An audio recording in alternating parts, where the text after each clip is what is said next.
Alors nous sommes dans les bureaux de la préfecture de Strasbourg avec Magali Daverton. Vous êtes sous-préfète, c'est vous qui gérez la prévention routière. Je voudrais qu'on fasse un petit bilan 2010, les chiffres sont tombés. Comment se comportent les Alsaciens sur les routes régionales?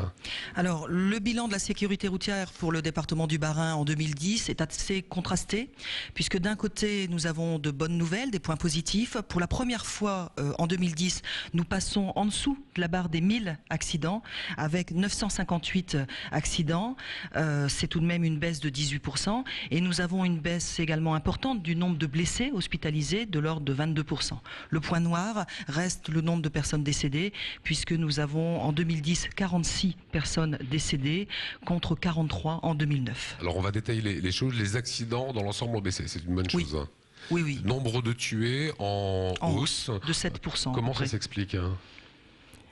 Écoutez, si on regarde les causes des accidents, on voit que sur ces 46 accidents, 29 sont dus à une vitesse excessive et à une perte de contrôle. Alors vous mettez ça en avant, si on regarde et on détaille les chiffres, on voit également qu'il y a un nombre important de piétons et de cyclistes tués.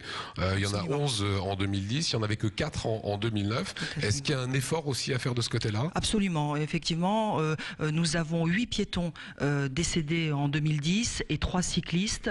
C'est beaucoup, ce sont des usagers vulnérables et il s'agira pour 2011 d'accentuer nos actions de prévention sur ces usagers vulnérables. Comme vous l'avez dit, avec 8 piétons décédés et 3 cyclistes, nous allons accentuer nos actions de prévention sur les usagers vulnérables, mais également les jeunes, parce que sur les 46 personnes décédées, il y en a 19 qui avaient moins de 24 ans, ce qui est beaucoup. Et nous avons également 9 décès de 2 roues motorisées, ce qui est moins par rapport à 2009, mais qui reste important. Donc voilà, nos actions vont porter là-dessus. Ceci étant, en matière de sécurité routière, vous avez 2 leviers. Vous avez la prévention pour essayer de changer les comportements, et c'est comme ça qu'on y arrivera. Et puis bien sûr, vous avez la répression, les contrôles, et on sait que ça fonctionne et que c'est une des raisons de la baisse importante de la mortalité. Sur le bilan des radars feux rouges qui ont été testés sur Strasbourg notamment, quel est le bilan que vous faites?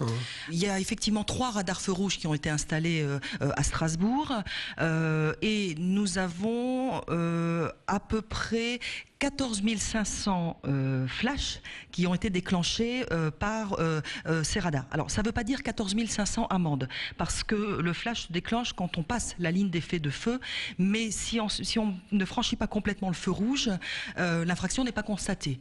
Et puis, il y a aussi les véhicules prioritaires, police, ambulance, qui ont le droit de passer, etc.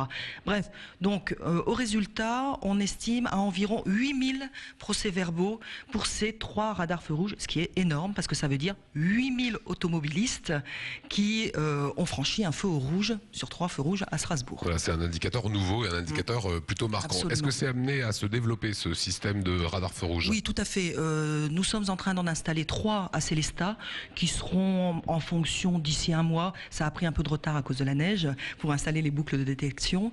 Nous allons avoir 2 radars feu rouge à Haguenau et 4 supplémentaires à Strasbourg d'ici 2-3 mois. Merci Magali.